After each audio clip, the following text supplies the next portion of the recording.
Most people say they want to change. Few are willing to look insane while doing it, because that's what true discipline looks like from the outside. Madness, waking up before the sun, pushing your body past collapse, repeating the same motion 1,000 times until it carves into your bones. People don't call that normal. They call it crazy. And in Demon Slayer, that's exactly what we see. Not magic, not luck, just brutal discipline so relentless that even the strongest demons can't comprehend it. But here's the twist. Discipline doesn't just build strength, it rewires who you are. And by the end of this, you'll see how the same crazy habits that forged Tanjiro and the Hashira can transform your own life. So, if you've ever been told, you're obsessed, chill out, good, that means you're already on the right path.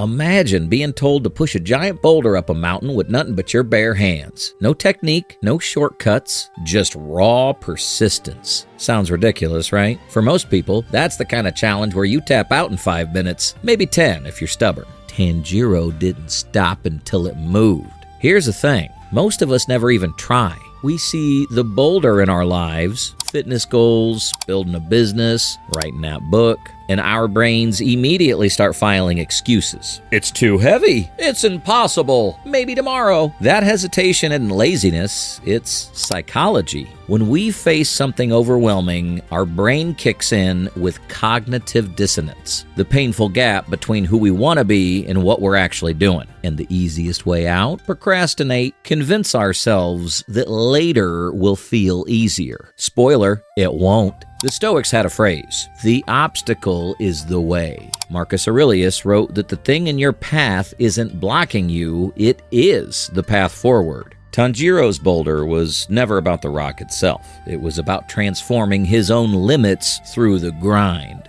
Demon Slayer, Hashira training arc, Tanjiro straining, face covered in dirt, hands bloodied, shoulders trembling as he leans into the boulder. Other Demon Slayers collapse, crying out in exhaustion, but Tanjiro keeps going. Inch by inch, the impossible begins to shift. That's not talent. That's stubborn, borderline crazy discipline. Think about the friend who goes to the gym at 5 a.m. every day, rain or shine. You call him insane. Then 6 months later, you're secretly Googling their workout routine. The boulder doesn't just test your strength. It tests your will to look crazy in the pursuit of something greater. Measure yourself not by whether the boulder moves, but by the fact you refuse to stop pushing. Because eventually, the world stops laughing at the crazy guy pushing rocks and starts asking how he did it.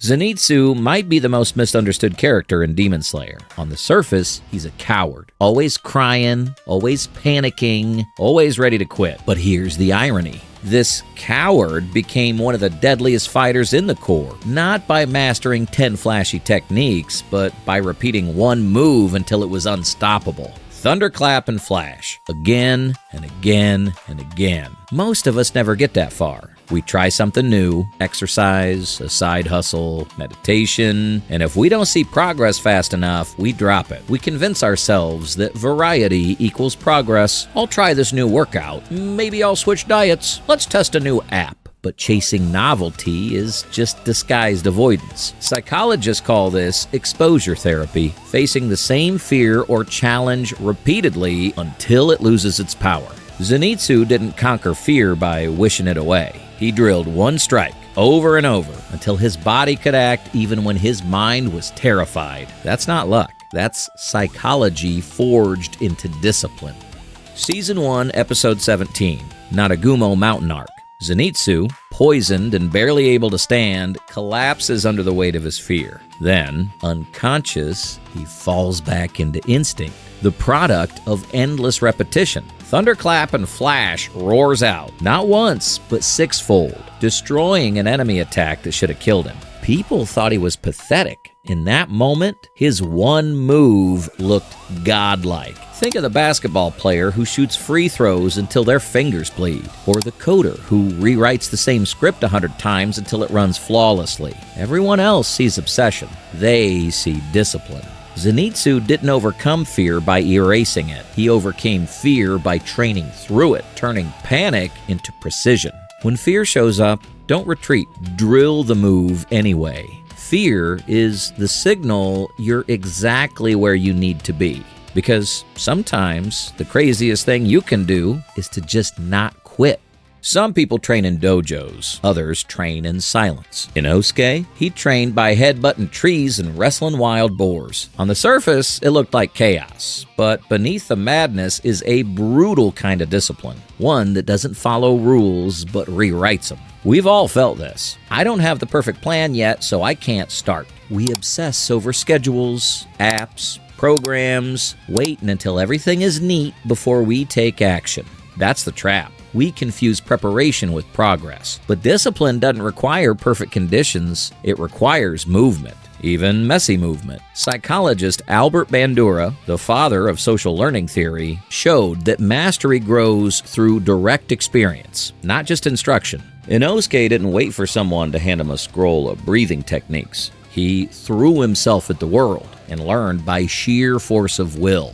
Season 1, Episode 13. Asakusa Arc Aftermath. Inosuke charges into combat shirtless, fearless, reckless. But look closer. Every strike precise. Every breath sharpened. His beast breathing wasn't luck. It was forged in the crucible of wild, unstructured training. What looked like insanity was actually evolution. Think about entrepreneurs who drop out, get ridiculed, and still build empires, or fighters who never step into a polished gym but dominate because they adapted in the streets. From the outside, it looks sloppy. In reality, it's sharpened chaos. Inosuke's discipline isn't about following rules. It was about refusing to quit, even when the right way wasn't available. He made his own way. Don't wait for the perfect program, app, or conditions. Start with what you have. Let mistakes be your teachers. Adapt, sharpen, repeat. Because sometimes the guy headbutting trees is learning more than the person scrolling fitness TikToks.